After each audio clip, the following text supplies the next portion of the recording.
Assalomu alaykum va rahmatullohi va barakot. Bizni kuzatib yurganlar, topganlar do'stlar, xudo xolasa mana yana bir stariyamiz. Bu galdagi stariyamiz inshaalloh boshqacha restayling bo'lib 2026 chiqqan. Ancha-muncha narsasi o'zgargan. Barchamizda mana shunaqa mashinalar minish nasib qilsin. Mashinamiz 1.6 gibrid, yangi, atagi 1000 km yurgan xolos.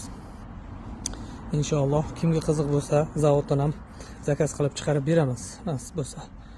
Mashinamiz 1.6 gibrid, o'zgargan joylardan endi birinchi o'rinda mana old oblisovka umuman boshqacha, pasti ham boshqacha.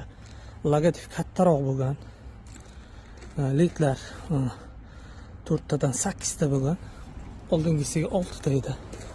8 ta litlar bo'lgan. Tashqi ko'rinishi endi mana shunaqa sal o'zgarishlar bor.